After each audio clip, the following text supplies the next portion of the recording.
Hi Cancer, welcome to Higher Source Tarot for your April 2021 tarot reading. This is for all Cancer, Sun, Moon, Rising, and Venus. And if you are new to the channel, welcome to you. I post new readings every Friday and then again on Monday usually, or sometimes it's Tuesday. So if a reading doesn't resonate, you can always check back in a couple of days. You could check a different part of your chart, or you could even look around on Monday readings and just see what other styles of readings are available. Thanks to everybody for everything you do, from watching readings, subscribing, liking. I appreciate it all. It really does mean a lot to me.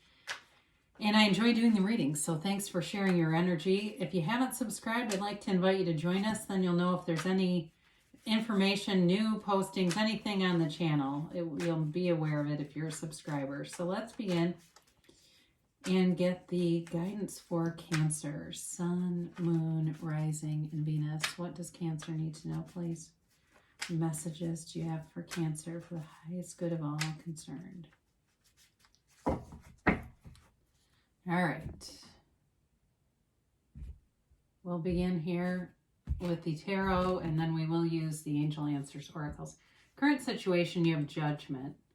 And the immediate influence is the Three of Swords. Your destiny is the Star. The distant past, you've got the Six of Cups. The more recent past, the Six of Wands. You've got the Knight of Swords coming towards you. You're represented by the Ten of Pentacles. Interesting. You're dealing with a Capricorn maybe, because they're here as a person you're dealing with. Your hopes and fears, the Tower.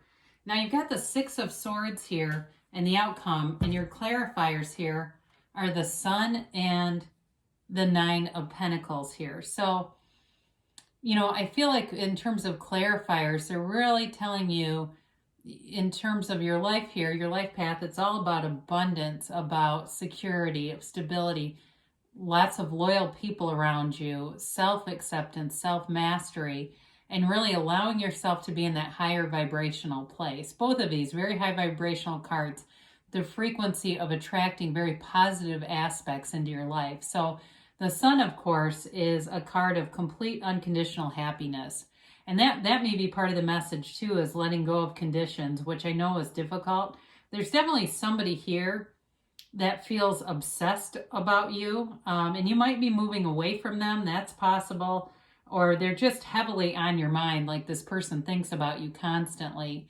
And I do feel like for you, these two cards are really about being open to new experiences, and being in a place, though, again, where you've got prosperity, you've got abundance, and it's also too not being afraid to take risks. There's no fear in either one of these cards. So if there's something in your life that you have some fear around or some anxiety around, it'd be great to do. You know, there's lots of like hypnotherapy on Gaia TV. They have a whole series about it and letting go of fears and anxieties.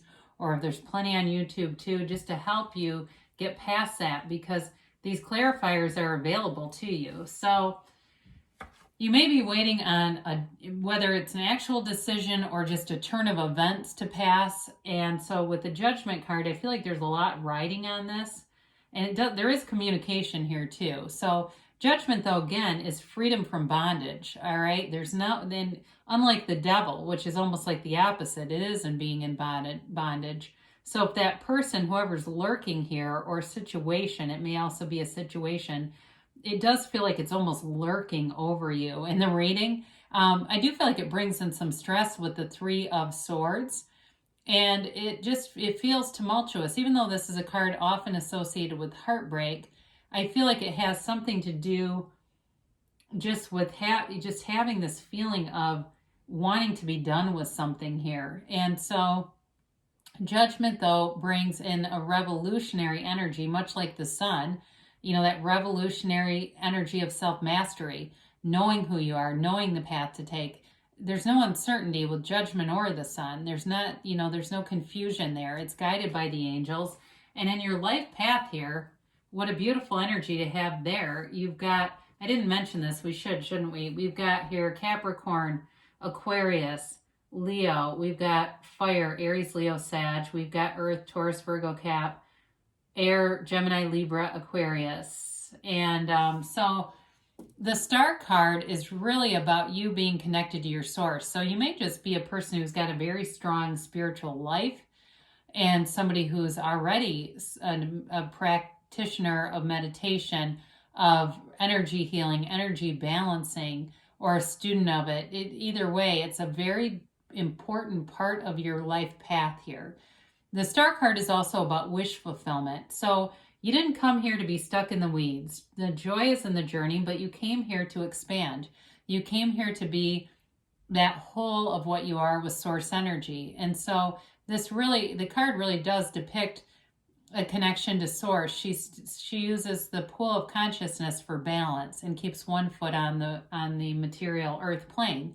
And so it really is symbolic of bringing heaven to earth. So within, so without. It really is about you are the creator of your own reality. So everything around you is a mirror of the energy that you are emanating. And I know sometimes that's hard to hear because you say, why am I a shit magnet? Well, it's not because you're shit, but there's something low vibrational about it. They match us on some level. And I've done it too, where I'm like, my God, I've got to redirect my energy because what I'm attracting is not what I want. I can tell you that. But with this, it is. And so you have this right at your disposal. So there's a little bit of pain and conflict here. But I do like to see the devil and the tower right in a row. And we're going to talk about why that's so important in a minute. But you've got the Six of Pentacles in the distant past. I do feel like you may have had somebody here who gave you something but with strings attached. And that feels like the Three of Swords connection here. And also the devil too. And so with this, it may have been a situation where maybe you signed a document not realizing you were signing up for something that was like a long-term financial commitment. It could be one of those where it's not a specific person, but you made a mistake on something and feeling still kind of under the shadow of it, and trying to get yourself out of a situation with that. It also could be, again, in a relationship that was imbalanced, where there was somebody who had just a little more to offer and it just never felt completely balanced with it. And for some of you, though, it may also be about being okay with that too. Being somebody who gives a lot and you don't have strings attached. Maybe you give a lot to your family or to the community, or it's just part of your job. There's something about you that's very healing. And so that may just be part of your life path. But I do feel like there is something about having some kind of something hanging over your head here. So the Six of Wands is in the more recent past, and it is a card of victory and success and moving forward. So some of you may have gotten a little boost here if you were feeling under pressure or kind of under the shadow of something from the past. This helps to propel you forward. It puts a little wind in your sails. So for some of you, it could be promotion at work and bringing in more money.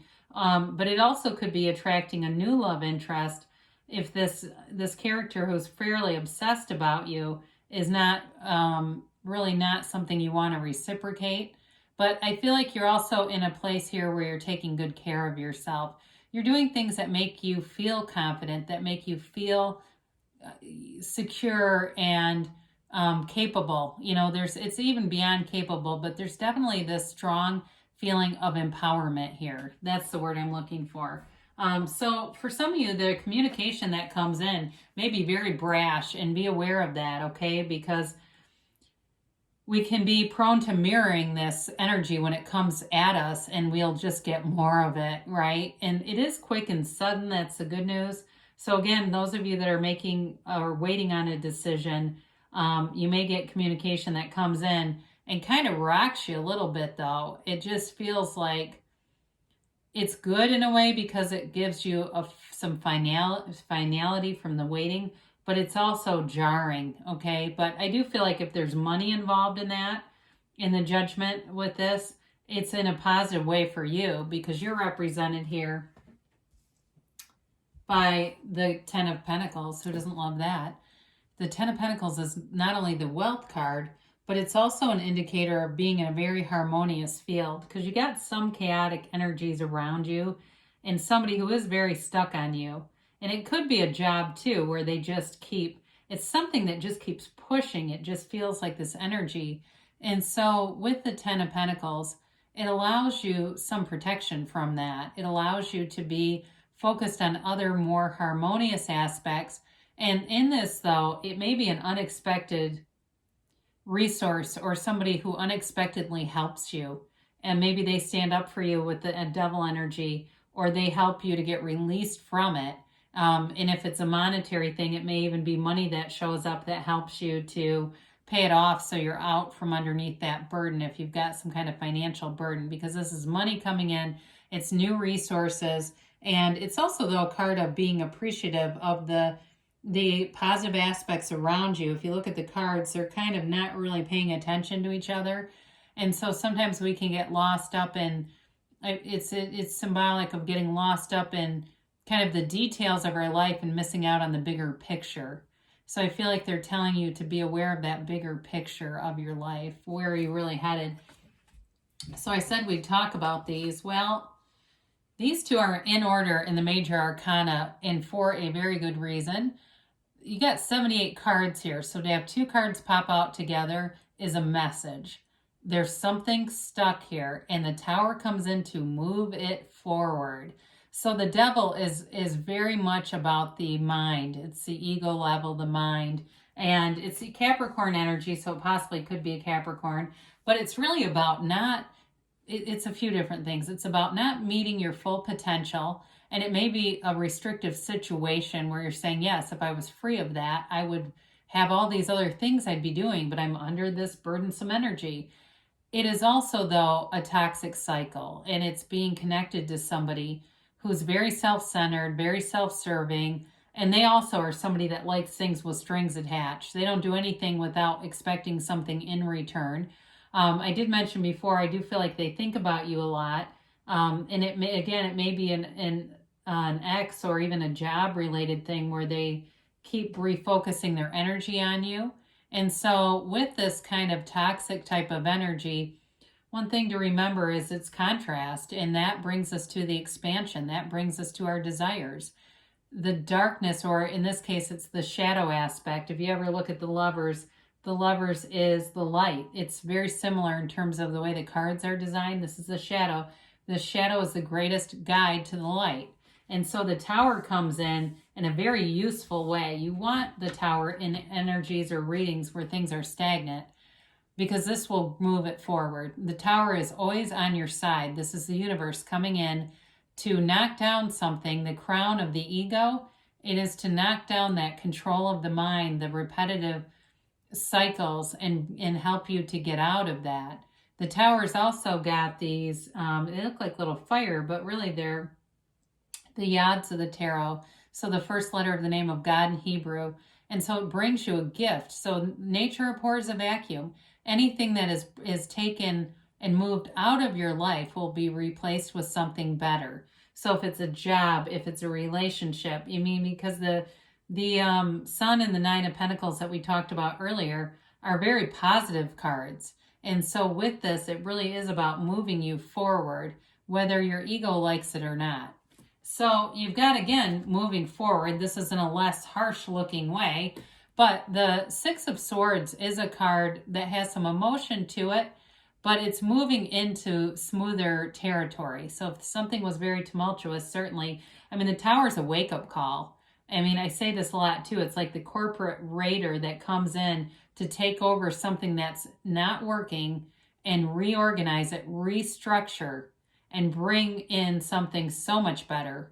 So it's really about creating new. This does it on more of a smaller, more stable and secure way. So it's also you kind of finding your way in something, moving forward. It also is a card of travel too. So if you've been stuck somewhere because of the pandemic, and I mean that in a literal way, you've been stuck and not able to go somewhere that you wanted to physically, this is a very good card to have in that position, because it's telling you not only are you moving forward, there's communication here, and it is sort of a sudden move with the Tower and the Knight of Swords, but I feel like it's very needed because it breaks up that Devil and that Three of Swords that are restricting things. So don't be too scared. And honestly, if I was in a place where I felt really trapped or stuck, I'd love that energy. It will move you forward. That's the thing. Life will move you forward. And sometimes as Carl Jung said, what we resist persists, right? And so if you continue to resist the energy, that's when it can become a little scary and painful, because we're trying to fight something that is really what we're calling forward. It's really the conflict is within ourselves. We're such duplicitous beings, aren't we? I guess that's what makes it fun, though. It's like, oh, I never know what to expect from myself. All right, you've got listen to your intuition. It's going to be very important. We talked about the star. That is also a card of meditation, right? And quieting your mind, communing with nature, being in a place where you can hear the guidance, because you're getting signs and signals all over the place. But when our mind is restless, we've got a restless mind and an armored heart, we don't hear it. So the quieting the mind and opening your heart will be, the guide into this golden opportunity. Like we said, anything that ends here is being replaced by something so much better. I do feel like you have somebody who supports you, helps you, and helps you move through this. You got no need to worry. So if there's something about this that has you, like I said, a little bit fearful, they're telling you there's not any reason to fear, because you got perfect timing, which suggests we're in alignment here. When you have perfect timing, it's like everything is working together. And you do have a yes. So I feel like things are moving forward for you, Cancer, into this warm glow of the sun, that warm energy of manifestation and heart's desires being fulfilled. I love you, and I'll be back again soon.